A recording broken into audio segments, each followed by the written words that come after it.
nous sommes en train de mettre en œuvre au Niger depuis maintenant bientôt 3 ans. Et je constate avec beaucoup de bonheur que l'Union européenne nous soutient dans le cadre de la mise en œuvre des 3D, dans la mise en œuvre, dans la consolidation de la démocratie, dans la sécurité et la défense, et également au niveau du développement. En ce qui concerne la démocratie, nous apprécions le soutien que l'Union européenne nous a apporté à l'occasion des élections. Chaque fois qu'il y a des élections, l'Union européenne est à nos côtés. Nous apprécions les efforts qui sont faits également dans le domaine de l'état civil. Nous apprécions les efforts qui sont faits par rapport au système judiciaire, par rapport au développement de l'état de droit, par rapport aussi au soutien qui est apporté à la société civile. Tout cela nous permet de renforcer le cadre démocratique et républicain dont le pays a besoin. Notre objectif étant de mettre en place des institutions démocratiques et républicaines stables et fortes, capables de garantir aux citoyens nigériens la liberté, l'égalité, la justice, la solidarité, etc. Donc nous apprécions très hautement votre intervention dans ce domaine extrêmement important de la démocratie. De la même façon, nous apprécions aussi le soutien de l'Union européenne dans le domaine de la défense et de la sécurité. Vous savez, ces derniers temps, avec ce qui s'est passé en Libye, avec ce qui s'est passé au Mali, ce qui se passe au Nigeria, les menaces auxquelles nos pays sont exposés ont été amplifiées. Ces menaces, c'est le terrorisme, ces menaces, c'est le crime organisé. Et là également, des initiatives ont été prises par l'Union européenne. En particulier, je pense à l'initiative Sahel, initiative dans le cadre de laquelle il y a des missions comme ECAP Sahel qui intervient pour nous aider de la formation des forces de défense et de sécurité. Il y a également le projet de lutte contre le terrorisme. Il y a aussi l'instrument de stabilité qui est mis en œuvre pour nous aider en particulier à consolider la paix, puisqu'il y a des interventions, des initiatives économiques et sociales dans les zones un peu qui sortent des conflits, qui permettent d'aider les collectivités, y compris dans le domaine de la création d'emplois, en particulier pour les jeunes. Donc là aussi, nous apprécions très fortement, très positivement le soutien de l'Union européenne et nous souhaitons que des missions comme ECAP Sahel se poursuivent. ECAP Sahel a démarré, comme vous le savez, Monsieur le Président, en août 2012 pour une durée de 2 ans. Normalement, la fin de la mission, c'est en juillet 2014. Nous en souhaitons le renouvellement et peut-être même le renforcement du mandat. Au-delà de la formation, nous souhaitons que ECAP Sahel intervienne par exemple dans le domaine de la fourniture du matériel roulant aux forces de défense et de sécurité du Niger, et également dans le domaine des infrastructures, puisque notre ambition, c'est de renforcer la présence des forces de défense et de sécurité partout dans le pays, et en particulier dans le Grand Nord, vers la frontière avec notamment la Libye, dont le sud est une source de préoccupation pour nous. Donc nous souhaitons renforcer la présence de nos forces de défense et de sécurité dans la zone nord frontalière avec la Libye. Cela suppose qu'on crée de nouvelles casernes, qu'on fasse des forages, qu'on crée des infrastructures, qu'on ait des aires de posée d'hélicoptères, qu'on mette en place des pistes d'atterrissage d'avions, y compris d'avions de chasse. Donc là aussi, c'est avec satisfaction, je me répète, qu'on note l'intervention, le soutien de l'Union européenne pour faire face à ces menaces qui ne concernent pas que le Niger, qui concernent toute la zone du Sahel et qui concernent de manière indirecte aussi l'Europe. Parce que quelqu'un a dit qui tient l'Afrique tient l'Europe. Donc si les terroristes arrivent à mettre la main sur l'Afrique, il n'y a que la Méditerranée qui nous sépare. Ils ont vite fait de mettre la main également sur l'Europe. Donc en nous aidant dans cette lutte contre le terrorisme et contre le crime organisé, vous aidez à protéger l'Europe, à protéger les citoyens européens. Ensuite, l'autre secteur dans lequel l'Union européenne nous aide, c'est le secteur de la sécurité alimentaire. Sécurité alimentaire et nutritionnelle, et dans le domaine du renforcement de la résilience des populations. Et là, comme vous le savez, nous avons une initiative que nous sommes en train de mettre en œuvre depuis 3 ans, l'initiative 3N. Et je note que le soutien de l'Union européenne intervient au niveau d'un certain nombre d'axes de l'initiative 3N. Par exemple, l'axe 1, qui est relatif à l'accroissement de la production agro-pastorale. Nous avons un fort soutien de l'Union européenne pour la mise en œuvre de cet axe. Nous avons également l'axe 3, qui est relatif à la résilience, parce que comme vous le savez, même en cas de bonne récolte, nous avons toujours 20 à 30% de la population du Niger qui est vulnérable. Donc il faut aider cette population à développer une certaine résilience face à la crise alimentaire. Et enfin, il y a le 4e axe aussi de l'initiative 3N qui fait l'objet de soutien de votre part, c'est l'axe relatif à la lutte contre la malnutrition.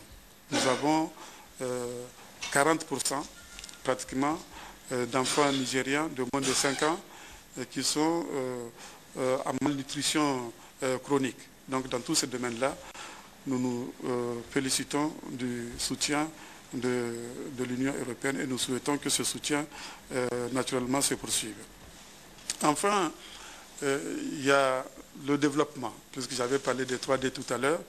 Et dans ce domaine-là, bien sûr l'agriculture aussi c'est le développement, mais si je dis développement, je voudrais parler surtout de l'intervention de l'Union européenne dans le domaine des infrastructures, les routes notamment, et même un peu dans l'énergie, tout particulièrement en ce qui concerne l'électrification rurale.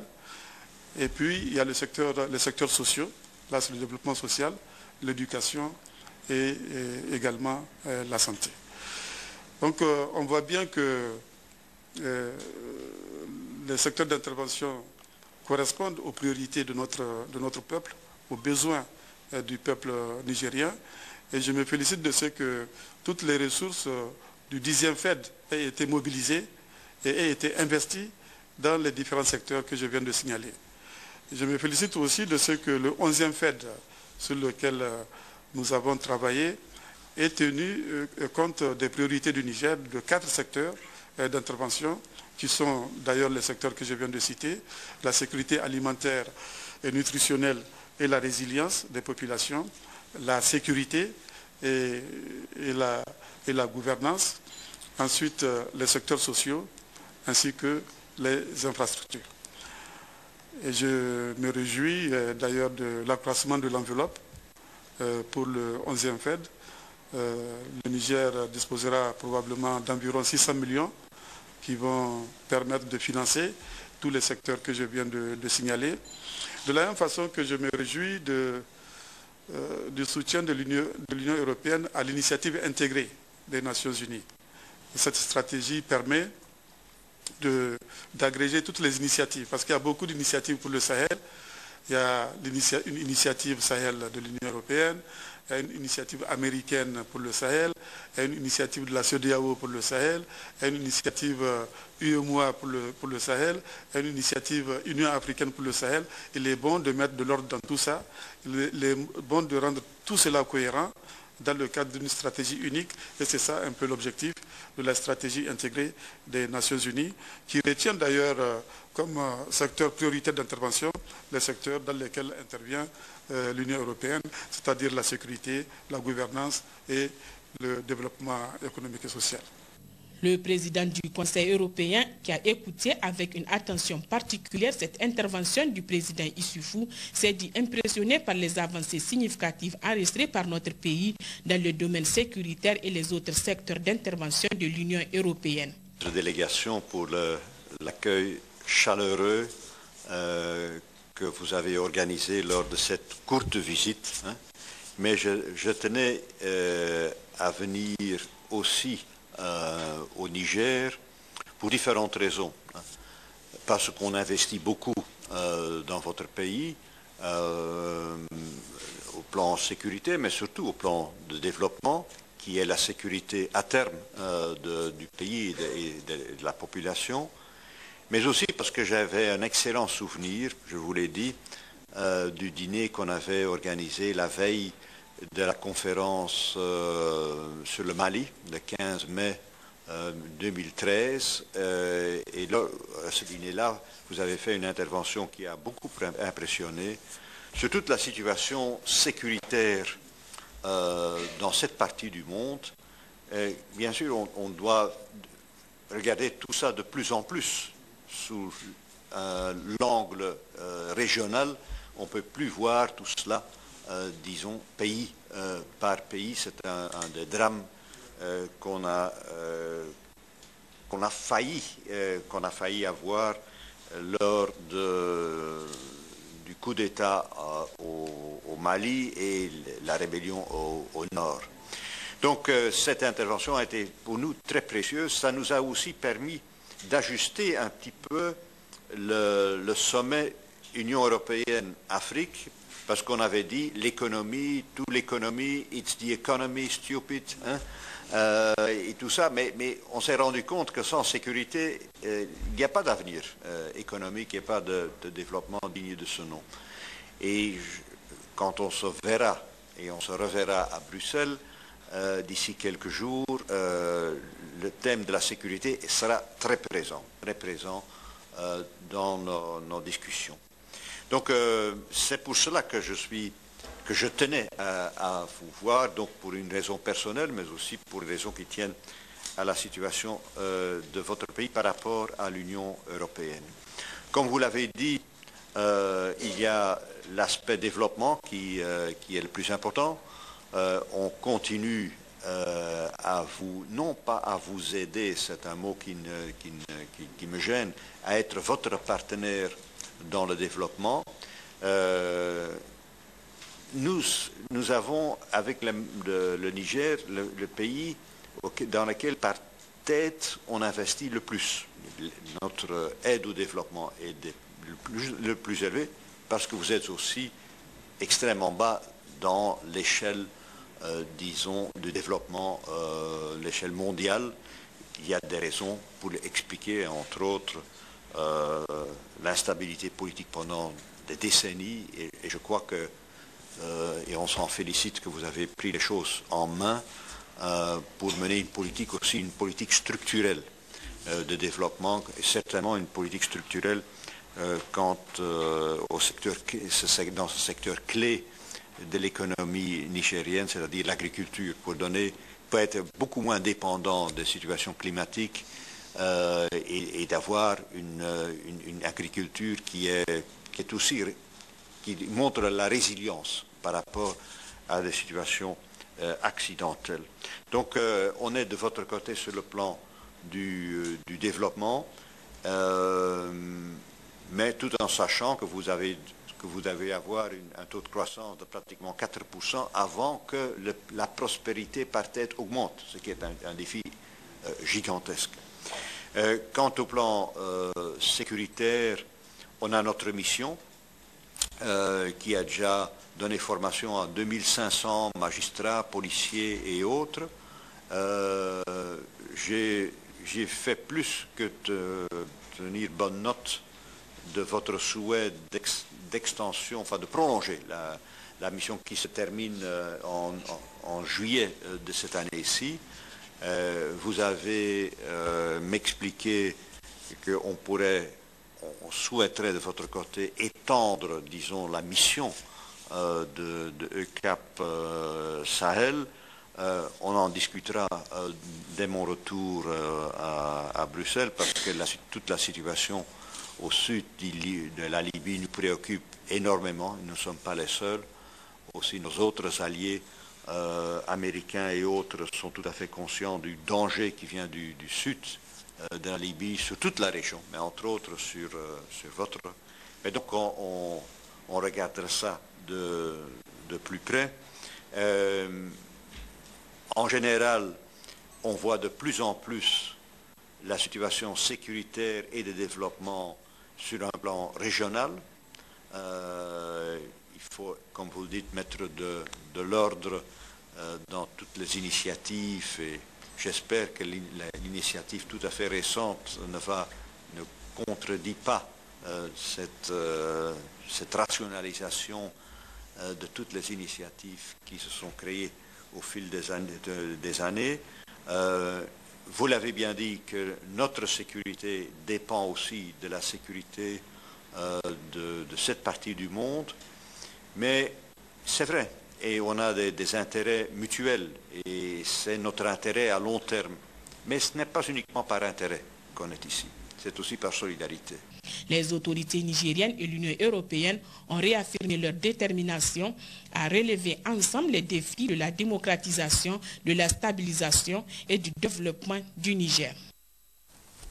Après cette séance de travail, le président Issoufou Mahamadou et le président du Conseil européen, Herman Van Rompuy, ont conjointement animé une conférence de presse relative au partenariat Niger-Union européenne. Retrouvons Rahilat Chebou à côté de Waglassan et Tahiro Hassan.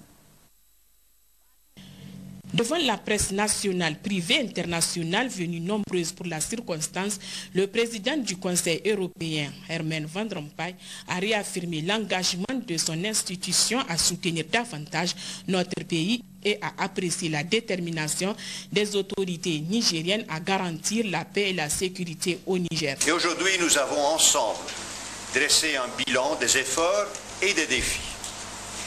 En ce qui concerne la sécurité, j'ai constaté l'appréciation que le président Issoufou porte à la mission de l'Union européenne EU-CAP qui prête son assistance au développement des capacités du Niger dans ce domaine. Plus de 2500 membres des forces de sécurité intérieure, des forces armées et de la magistrature ont été formés par les experts de l'Union européenne jusqu'à présent, et à l'établissement d'une coopération solide avec les autres partenaires régionaux. Car c'est seulement en travaillant tous ensemble que nous pourrons vaincre les fléaux de la criminalité organisée et du terrorisme. Nous avons aussi discuté de la situation dans les pays voisins, notamment au Mali et en Libye. L'Union européenne est également engagée avec les autorités de ces pays ainsi qu'avec les Nations unies. Les Nations unies, l'Union africaine et d'autres partenaires.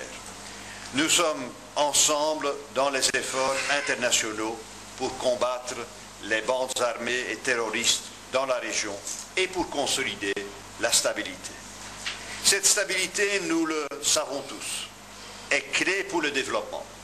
Et j'ai discuté avec le président des défis économiques, sociaux et humanitaires auxquels le Niger fait face. Je lui ai également réitéré la volonté de l'Union européenne de maintenir notre aide au développement. La pauvreté reste le plus grand défi pour nous tous. C'est le grand combat à mener. L'aide dans le cadre du 11e programme de développement 2014-2020 de l'Union européenne portera sur des secteurs tels que la sécurité alimentaire, les services sociaux, la gouvernance et la consolidation de la paix, y compris à travers le développement d'infrastructures routières pour désenclaver les régions affectées par l'insécurité et le risque des conflits. Il va sans dire que cette aide sera accompagnée par l'assistance humanitaire quand on fera appel à nous. Finalement, nous avons abordé la préparation du 4e sommet Union européenne-Afrique qui se tiendra à Bruxelles le 2 et le 3 avril prochain. Je me réjouis que le président Issoufou ait accepté l'invitation à participer à ce rendez-vous diplomatique de premier ordre. Les 3 thèmes qui structureront les discussions sont la prospérité, la paix et la population. Ce sont les 3 P cette fois-ci.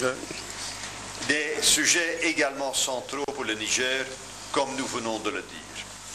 Nous devrons décider de quelques initiatives clés, notamment en ce qui concerne l'appui à l'architecture africaine de paix et de sécurité, en particulier en ce qui concerne les forces en état d'alerte, les stand-by forces, ou encore pour mobiliser la communauté internationale autour de nouveaux objectifs de développement soutenable post-2015. C'est à travers des propositions concrètes et des projets communs que nous devons démontrer l'efficacité de ce partenariat Union européenne-Afrique. Mesdames et messieurs, nous nous trouvons en effet à un moment charnière dans nos évolutions régionales respectives, mais aussi dans les relations entre nos deux continents, l'Afrique et l'Europe. L'engagement de l'Union européenne en Afrique n'a fait que s'accroître dans les dernières années, tant dans le domaine sécuritaire que dans l'économie. En même temps, la poussée de l'intégration régionale en Afrique a aidé à avancer les barrières de la prise de conscience collective et contribue activement à une plus grande appropriation d'un destin commun basé sur la démocratie et les libertés fondamentales. Ensemble, l'Afrique et l'Union européenne, en augmentant nos échanges et notre appui réciproque en fonction de nos capacités et besoins respectifs, nous avançons vers une plus grande prospérité pour nos citoyens et vers des sociétés plus stables et plus sécurisées. Nous contribuons à un monde meilleur. Mais la partie n'est pas gagnée d'avance.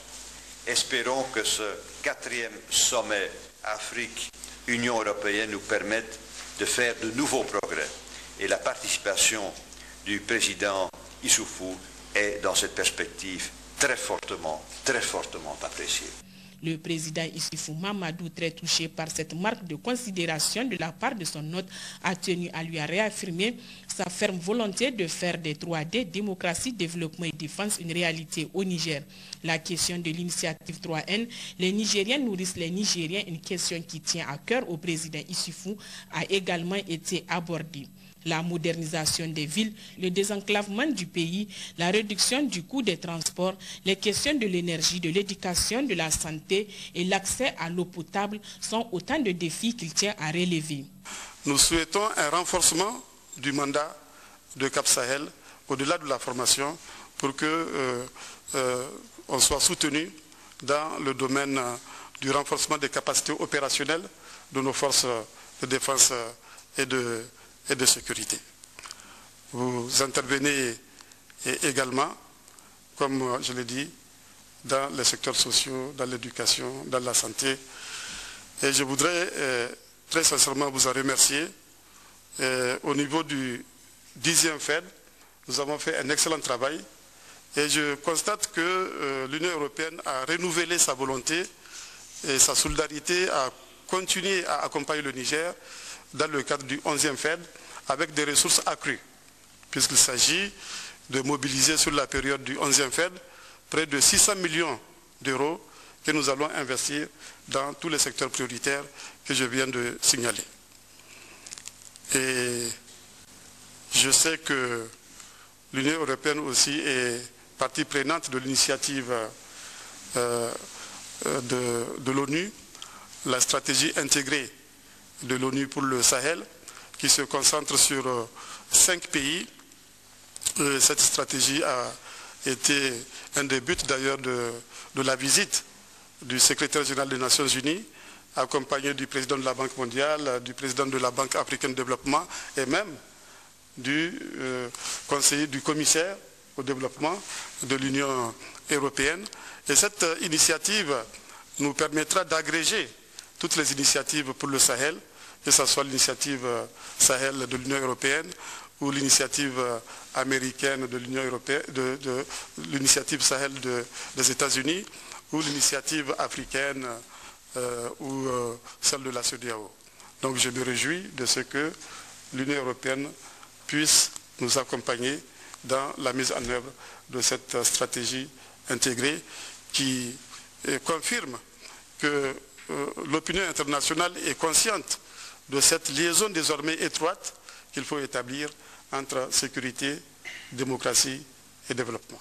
Cette visite en terre nigérienne du président du Conseil européen, aussi courte soit-elle, honore notre pays, a conclu le président de la République.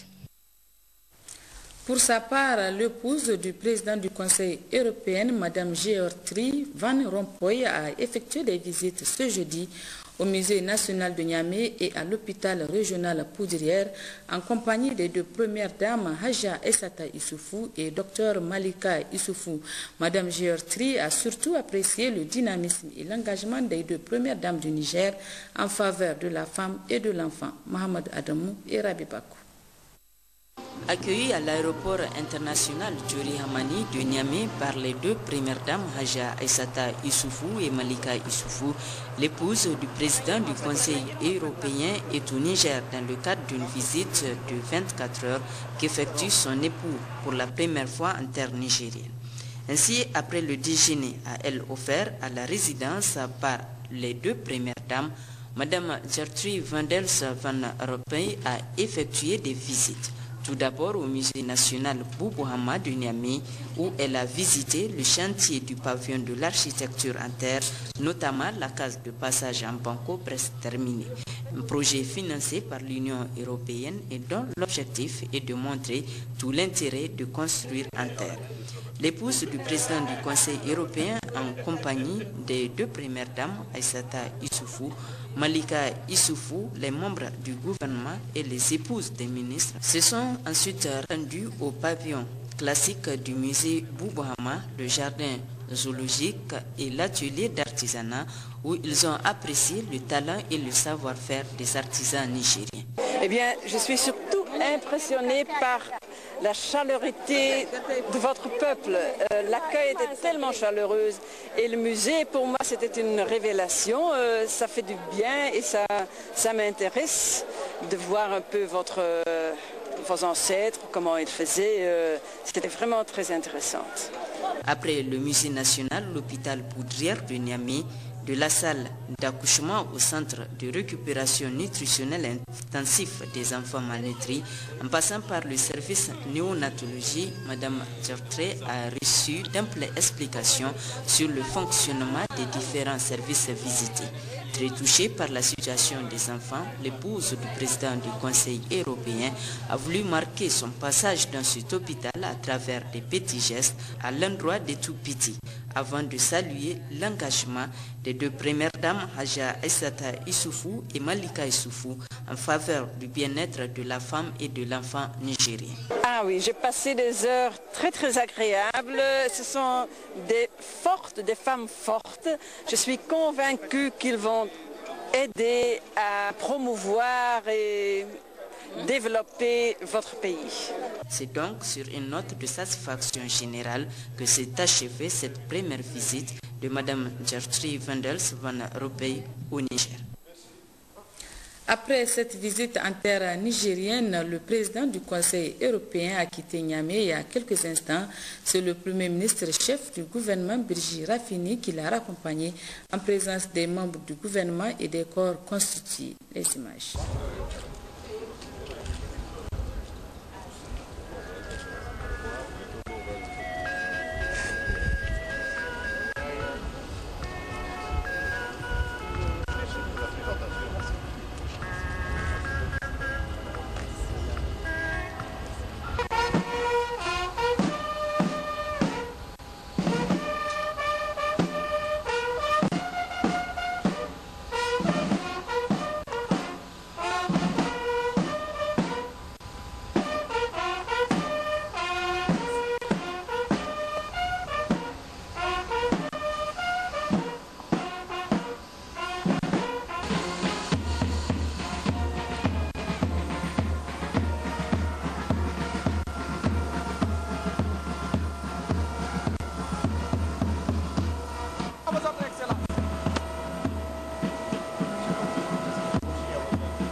Voilà donc pour ce qui est de la visite du président du Conseil européen dans notre pays.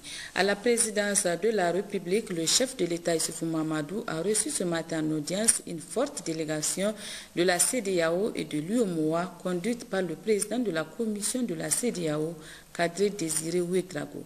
La question de la monnaie commune était au centre des discussions. Bien, nous exprimons notre gratitude à son Excellence, Monsieur le Président de la République, pour nous avoir accordé cette audience ce matin.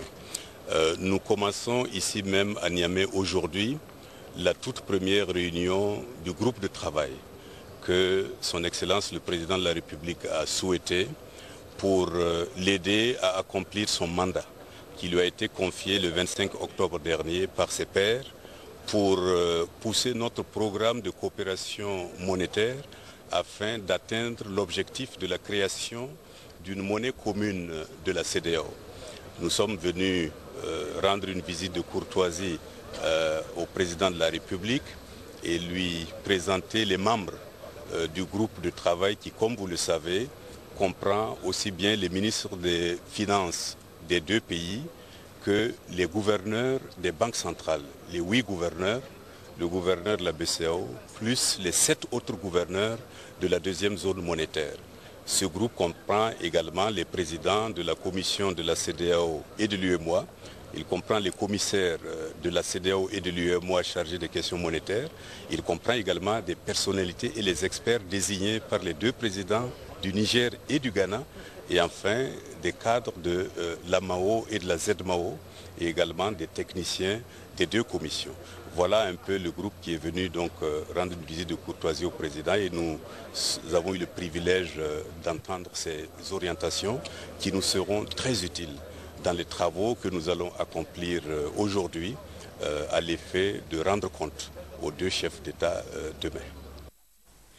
Le Premier ministre chef du gouvernement, Brigitte Raffini, a reçu hier en audience le ministre libyen des Affaires étrangères, Mohamed Abdelaziz, qui séjourne dans notre pays dans le cadre de la réunion ministérielle sur la paix et la sécurité dans le Sahel. Fin hier après-midi de la 5e réunion ministérielle sur le renforcement de la coopération en matière de sécurité et l'opérationnalisation de l'architecture africaine de paix et de sécurité dans la région sahélo-saharienne, un communiqué final a été rendu public par le ministre d'État, ministre des Affaires étrangères, Bazoum Mohamed. Commentaire de Saïd Soumaïla Ibrahim. Après une journée laborieuse, nous voici arrivés au terme de nos travaux. Les échanges et débats fort enrichissants qui ont été conduits nous ont permis de faire le point sur la situation sécuritaire et les politiques et stratégies mises en œuvre dans le cadre de la sécurisation de la région sahélo-saharienne, notamment depuis notre précédente rencontre tenue en N'Djamena au Tchad en septembre 2013. La réunion de Niamey nous a donné l'occasion d'apprécier d'une part la pertinence et l'urgence pour les pays de la région à œuvrer au renforcement de leurs capacités dans le domaine des renseignements et de la sécurité, et d'autre part, le projet de stratégie de l'Union africaine pour le Sahel que nous a présenté le président Bouyoya. Mesdames et messieurs, nous sommes convenus au terme de nos discussions que pour faire face aux menaces à la paix et à la sécurité avec efficacité, la mutualisation des moyens de renseignement et autres des pays de la région et le renforcement de cette coopération dans le cadre de l'opérationnalisation de l'architecture africaine de la paix et de sécurité devraient être privilégiés. Même si le contexte sécuritaire semble globalement apaisé dans la région, les derniers développements de la crise survenue en Centrafrique et au Soudan du Sud nous incitent à redoubler de vigilance compte tenu de la capacité des organisations terroristes de tirer profit de situations d'instabilité de ce genre. Plus particulièrement par ailleurs, au regard de la reprise des activités de groupes terroristes au Mali ces derniers mois, ces dernières semaines, et des actes terroristes qui n'ont jamais cessé dans le nord-est du Nigeria du fait de Boko Haram, nous sommes convenus de la nécessité de la poursuite et de l'intensification des efforts déployés jusque-là, notamment au vu de la persistance de la menace terroriste, ainsi que l'attestent les événements auxquels je viens de faire allusion. La nécessité aussi d'accélérer les efforts déployés pour rendre opérationnelle l'architecture africaine de paix et de sécurité, conformément aux décisions prises par le sommet de l'Union africaine de janvier 2014 sur l'évaluation de la force africaine en attente et l'opérationnalisation de la capacité africaine de réponse immédiate aux crises CARIC. Nous avons également examiné et validé le projet de stratégie de l'Union africaine pour le Sahel, auquel nous avons apporté des amendements et qui, comme nous l'avons vu, s'articule autour de 3 axes que sont la gouvernance, la sécurité et le développement. Cette stratégie met l'accent sur la nécessité de créer un cadre de coordination de toutes les initiatives. Mesdames et messieurs, des résultats encourageants ont été enregistrés plus particulièrement dans les pays qui ont pris des dispositions spécifiques dans le cadre du suivi des conclusions de N'Djamena, notamment en ce qui concerne la lutte contre la radicalisation, la prévention de l'infiltration terroriste dans le camp des réfugiés, notamment ceux des citoyens maliens dans un certain nombre de pays voisins, et la mise en place des structures interministérielles pour faire face à des problèmes spécifiques. Je ne doute pas par conséquent un seul instant qu'au niveau local et national des pays de la région, tout comme au plan régional, davantage d'efforts et de moyens seront consacrés à la lutte contre l'insécurité. Je voudrais pour conclure relever à ce niveau que c'est dans le cadre de cette coopération que les autorités du Niger, notamment le président de la République, comme je l'ai dit ce matin, ont engagé notre pays à contribuer à l'opérationnalisation de la capacité africaine de réponse immédiate aux crises CARIC. En vous souhaitant un bon retour dans vos pays respectifs et en vous remerciant d'être venu à Niamey et d'être resté aussi studieusement que vous l'avez fait, je déclare clos les travaux de la 3e réunion ministérielle des pays de la région sahélo-saharienne. Je vous remercie. Suite à cette réunion ministérielle sur le renforcement de la coopération sécuritaire et l'opérationnalisation de l'architecture africaine de paix et de sécurité dans la région sahélo-saharienne, le ministre des Affaires étrangères, de la coopération, de l'intégration africaine a offert un dîner de gala à la délégation. C'était dans les locaux du ministère des Affaires étrangères. Le Conseil islamique du Niger, face à la situation politique que le pays traverse actuellement et qui peut menacer l'unité nationale, tient à rappeler le peuple nigérien, qui est dans sa grande majorité musulmane, de s'inspirer du fondement de l'islam basé sur l'unité. Donc, interpelle les Nigériens à s'inspirer de ces préceptes dans leur vie quotidienne. Suivons le président Mohamed Ag-Ahmadou, chef du Conseil islamique du Niger. Les hommes et les femmes politiques au Niger doivent respecter les enseignements de l'islam qui ordonnent l'unité, la solidarité et la compréhension entre les musulmans, et l'islam affirme que les divisions affaiblissent les musulmans et causent l'échec de leurs activités, et deviennent ainsi une nation très faible à cause de ces divisions dans ses rangs. Dans ce domaine, le Saint-Coran dit, je cite, « Et obéissez à Dieu et à son prophète, et ne vous querellez pas, sinon vous allez échouer et perdre votre force. » Surat Al-Imran, verset 46. Il dit aussi, je cite, « Attachez-vous tous fermement et ensemble au câble d'Allah et ne soyez pas divisés. Surat Al-Imran, verset 103. Le Saint-Coran a aussi dit, je cite, « Et ne soyez pas comme ceux qui, après avoir reçu les preuves, se sont divisés et livrés aux controverses, et ceux-là auront un lourd châtiment. » Surat Al-Imran, verset 105. Dans le même sens, le prophète Mohammed sallallahu alayhi wa sallam a dit, les musulmans n'ont pas le droit de se détester, de se jalouser, de se tourner les dos ou bien se séparer. Vous devez être des frères. Un hadith rapporté par Al-Bukhari et Muslim. Le prophète Mohammed sallallahu alayhi wa sallam a aussi dit, un musulman et un autre musulman sont comme un bâtiment dont chaque partie renforce l'autre. Ce hadith est rapporté par Al-Bukhari et Muslim. Ainsi, le Saint-Coran et la Sunna du prophète Mohammed sallallahu alayhi wa sallam ont clairement affirmé que l'unité des musulmans constitue leur force et au contraire, leur division a comme résultat leur faiblesse. De même, le Saint-Coran et la Sunna de notre prophète Mohammed sallallahu alayhi wa sallam ont insisté sur la nécessité de respecter le principe du juste milieu et de la modération dans tous les domaines de la vie religieuse, sociale, économique, politique, etc. Car l'extrémisme est très nuisible à l'humanité, et cela dans tous les domaines de la vie humaine. La commune rurale d'Iférouane s'active aux préparatifs de la 10e édition du Festival de l'Aïr. Les manifestations s'ouvrent samedi prochain sous le haut patronage du Premier ministre chef du gouvernement Brigitte Rafini.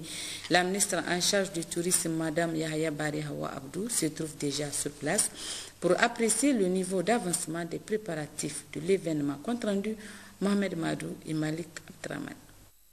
C'est à Iférouane, il convient de le rappeler, qui fut inaugurée en 2001 la première édition du Festival de l'Aïr.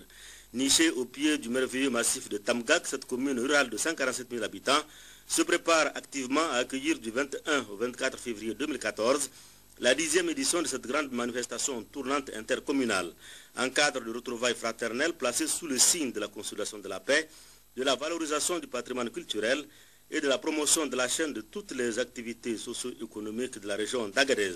D'ores et déjà, la ministre en charge du tourisme et de l'artisanat, soucieuse de la réussite des festivités, est présente à Iférouane.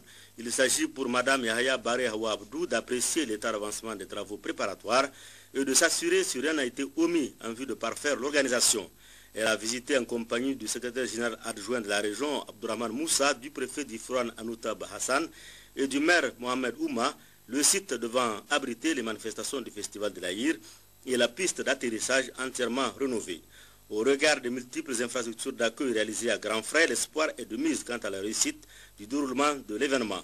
Le maire d'Iférouane reste en tout cas confiant. En termes de réalisation, l'essentiel a été déjà fait. La tribune est complètement terminée. La grande salle qui va servir de salle d'attente et d'audience est pratiquement terminée. Les stands aussi. L'adduction d'eau est opérationnelle. Les cases et les tentes pour l'hébergement des visiteurs sont en train de recevoir les dernières retouches. La ministre du Tourisme et de l'Artisanat tire ici les conclusions d'un constat satisfaisant. Mme Yahya Barry Hawa Abdou félicite le comité d'organisation pour la qualité du travail abattu. Mon sentiment, c'est un sentiment vraiment de joie et de satisfaction. Je suis très émerveillée par la réalisation de ces grosses infrastructures. La réussite du festival dépendra justement de la réalisation effective de ces infrastructures. Comme vient de le dire le maire, donc vous voyez, en un temps record, en moins de 2 mois, tous ces travaux ont été réalisés et vraiment je profite pour remercier et pour féliciter les autorités régionales, les autorités départementales et les autorités communales. Et sans oublier bien sûr la population de Iférouane qui s'est appropriée C'est vrai, c'est leur festival, mais la population s'est approprié le festival pour que ça soit une réussite. J'ai vu toutes les réalisations, nous les avons visitées. Nous avons visité la tribune, nous avons visité les stands, nous avons visité les cases. Et je crois que nous allons visiter tout de suite la piste d'atterrissage et nous serons au rendez-vous du 21 pour accueillir justement les festivaliers. Et à l'image de Timia l'année dernière, je pense que cette année à Iféron aussi, ça sera une réussite. Parce qu'il n'y a rien de plus normal que d'organiser un festival de telle envergure et que ça ne réussisse pas. Ça va réussir, ça réussira grâce aux autorités, comme je l'ai dit, de la localité, de la commune, et aux partenaires qui nous ont accompagnés dans la réalisation justement des différentes infrastructures. Les populations d'Iféron ont l'avantage d'avoir organisé avec succès 6 éditions consécutives du Festival de l'Aïr, précisément de 2001 à 2006. Riches de cette expérience, elles seront sans nul doute à mesure de relever le défi en donnant à la fête tous les éclats qu'elle mérite. Le Niger, à l'instar du monde entier, célèbre ce jour la journée mondiale de la justice sociale. À cette occasion, une conférence débat a été organisée au sein de l'École supérieure de commerce et d'administration des entreprises SKE. Cette conférence a été présidée par le ministre de l'Emploi, du Travail et de la Sécurité sociale sous le thème Pacte national pour l'emploi, faire face à la montée du chômage, le sous-emploi et le travail informel. Compte rendu Abdrazak Amadou et Bachir Harouna. Pacte national pour l'emploi, faire face à la montée du chômage, le sous-emploi et le travail informel. C'est sur ce thème qu'a été organisée cette conférence débat dans le cadre de la commémoration de la journée mondiale de la justice sociale édition 2014. Promouvoir la solidarité, l'économie et la justice sociale, c'est à quoi s'attelle la Fédération Léo Lagrange en collaboration avec le ministère de l'Emploi, du Travail et de la Sécurité sociale. 3 points essentiels ont été dégagés à travers cette conférence. Nous avons d'abord fait un certain nombre de constats de la situation de l'économie et du marché du travail dans son ensemble sur une période 2007 à 2012. Nous avons en deuxième point évoqué les pactes, la définition du pacte national pour l'emploi, à travers notamment la définition d'un certain nombre d'objectifs et d'engagements pris par le gouvernement au plan interne et des engagements pris également au plan africain et au plan international pour pouvoir mieux insérer les jeunes à la recherche d'un emploi, d'un mieux-être. Le troisième point a été relatif à des propositions concrètes pour pouvoir justement assurer une certaine équité sociale, une certaine justice sociale dans le cadre des traitements des questions d'insertion des jeunes. Nombreux sont les étudiants de l'École supérieure de commerce et d'administration des entreprises SKE à prendre part à cette conférence si très importante pour la génération future. Et comme le thème de cette conférence est l'emploi des jeunes diplômés, donc j'ai eu l'opportunité pour mes étudiants d'appliquer cette conférence qui, au terme de cette conférence, va leur démontrer comment rechercher des emplois, quels sont les secteurs producteurs d'emplois et surtout comprendre la politique de mise en place de l'État par rapport à l'emploi et au plein emploi.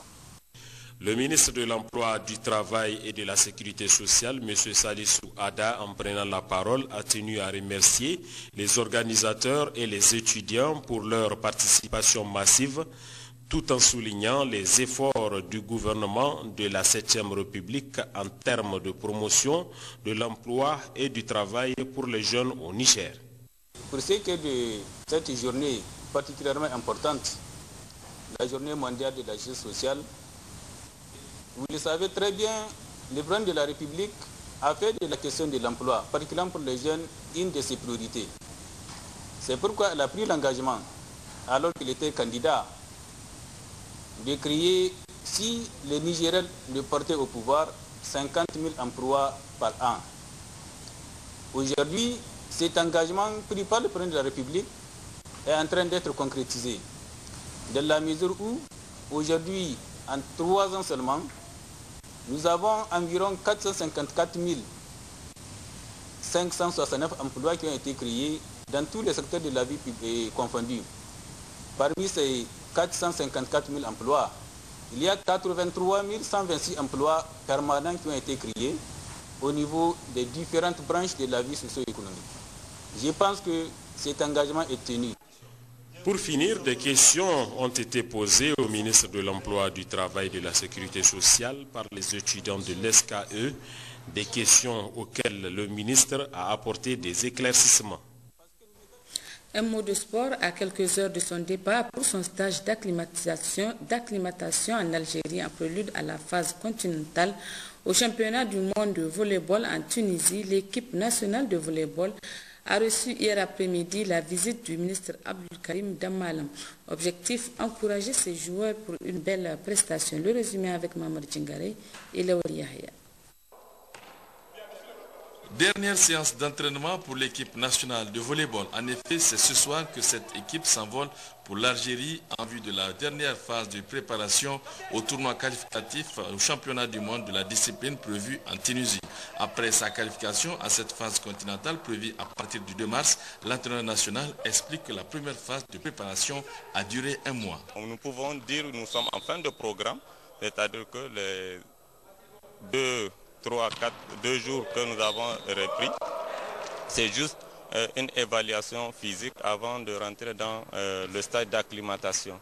Vous savez, le stade d'acclimatation, c'est pour insister sur l'aspect physiologique, c'est-à-dire de la température dans laquelle nous sommes ici, à la température qui est proche de celle du lieu de la compétition qui est la Tunisie. Comme à l'accoutumée, le ministre en charge des sports s'est déplacé pour encourager ces joueurs qui s'en vont représenter toute une nation. Ils ont, a-t-il indiqué, les encouragements des plus hauts responsables du pays. Vous devez être fiers qu'à 16, que vous représentiez 17 millions d'âmes. Alors, nous vous suivons. Nous formulons tous nos espoirs sur les prestations que vous allez faire là-bas en Tunisie. D'abord, votre halte en Algérie, qui est un pays ami, qui a bien voulu vous accueillir et mettre ses installations à votre disposition pour que vous fassiez donc votre stage préliminaire d'acclimatation. S'agissant de vous, je pense que l'État, pour sa part, a rempli ses obligations. Alors maintenant, comme on le dit en sport, la balle est dans votre camp. Très ému par cette marque de considération, le président de la FENI Volley en a profité pour remercier le ministère qui a su accompagner la préparation du MENA Volleyball du Niger. Je pense que le ministre a tenu promesse, il avait promis de nous aider, dès qu'on se qualifie, on s'est qualifié et il a tenu promesse. Je pense que comme il l'a dit tout à l'heure, maintenant la balle est dans notre camp et nous souhaitons que notre équipe relève le défi. On joue déjà en match d'ouverture contre la Tunisie, donc on est dans une poule de la Tunisie qui est la plus grande équipe africaine, il faut aussi le dire, qui est le pays qui accueille, donc on a le Sénégal, le Seychelles et le Congo. Et le Niger qui ferme la boucle. Donc sur ces pays, c'est seul le premier qui va se qualifier. Rappelons que ces ambassadeurs du Niger effectueront un stage d'acclimatation d'une semaine à Alger avant de regagner Tunis où se tiendra la compétition qualificative au championnat du monde. Souhaitons bonne chance à nos joueurs, même si on sait que la tâche s'annonce ardue. Mais n'a-t-on pas coutume de dire qu'à cœur vaillant, rien d'impossible. La réunion du dispositif institutionnel d'amélioration des indicateurs du climat des affaires se tient depuis ce matin au ministère du Commerce à Niamey. La cérémonie d'ouverture a été présidée par le secrétaire général du dit ministère. Compte rendu Guy Mathieu et Hadiza Amidine. L'amélioration du climat des affaires constitue la pierre angulaire de la promotion du secteur privé. Le rapport Doing Business 2014 classe le Niger à la 176e place sur 189 pays. Ce rapport a indiqué le secrétaire général du ministère du Commerce et de la promotion du secteur privé doit nous inciter à plus de détermination dans la mise en œuvre des mesures et réformes d'amélioration du climat des affaires au Niger. Avec l'appui financier du projet d'appui à la compétitivité et à la croissance PRAC, un consultant de la Banque mondiale a été recruté pour apporter une assistance technique à notre département ministériel et à l'ensemble des parties prenantes pour la formulation et la mise en œuvre d'un plan d'action prioritaire pour l'année 2014. Ce plan d'action prioritaire, élaboré sur la base du plan d'action pour l'amélioration du climat des affaires adopté le 26 juin 2013 par le Conseil national des investisseurs privés CNP, sera mis en œuvre avant le 31 mai 2014 afin d'améliorer le classement de notre pays dans les prochains rapports de business. L'objectif assigné à cette rencontre est de relancer les activités du dispositif national d'amélioration des indicateurs du climat des affaires et de lui permettre de jouer pleinement son rôle. Aussi, cette rencontre permettra également de sensibiliser tous les membres du dispositif afin qu'ils puissent s'impliquer davantage dans les actions d'amélioration des indicateurs de business. En définitive, ces participants auront aussi à procéder à un examen approfondi du dispositif afin de situer la responsabilité qui incombe à chaque membre du dispositif dans la mise en œuvre d'un plan d'action prioritaire pour l'année 2014. La série de rencontres que la Haute Autorité de lutte contre la corruption et les infractions assimilées a initiées en vue d'échanger et informer les acteurs intervenant dans la lutte contre la corruption se poursuit activement. Aujourd'hui, ces échanges et informations ont touché l'administration des finances et du Trésor. Compte rendu, Seyni Soumaïla Ibrahim et Issoufou Samaïla.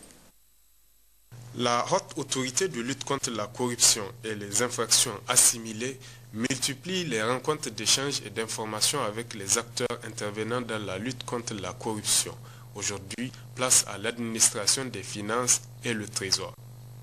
En effet, de par les importantes missions à elles assignées et qui se justifient par la nécessité de l'efficience et l'efficacité des dépenses, les administrations des finances sont exposées dans de nombreux cas à la corruption. La corruption implique un comportement de la part d'un agent public qui s'enrichit de manière illicite en détournant un pouvoir qui lui a été confié. Dans tous les cas, il est important de retenir que la corruption pose de sérieuses menaces pour les économies des États. Elle impose d'énormes coûts économiques et sociaux, engendre de grandes distorsions et inégalités. Il apparaît clair donc que la corruption et le manque d'éthique peuvent saper la légitimité d'une administration des finances et limiter ainsi considérablement sa capacité à remplir efficacement ses missions. Une initiative louée par le ministère des Finances au regard des conséquences de la corruption sur la performance de l'administration des finances publiques. Au cours des échanges, je suis convaincu de l'opportunité qui nous est offerte de nous pencher minutieusement sur les causes et différentes formes de corruption dans notre secteur, mais aussi définir ensemble les mesures et stratégies de prévention et de lutte contre ce fléau.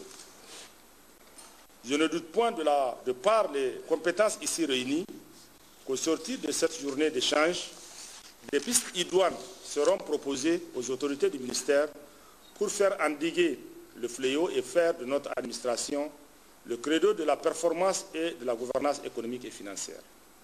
Et le trait de l'anticorruption de poursuivre sa longue marche. Dans le cadre du 10e anniversaire de la disparition de Jean Rouch, l'ambassadeur de France au Niger a offert une réception à laquelle ont pris part les amis de l'illustre personnage. Compte rendu Seyni Soumaïla Ibrahim et Tahirou Hassan. 14 ans après sa disparition à la suite d'un tragique accident sur une route du Niger, le Niger auquel l'homme s'identifia, la mémoire de Jean Rouch reste vive comme le titre à travers lequel ses amis commémorent l'anniversaire de sa mort.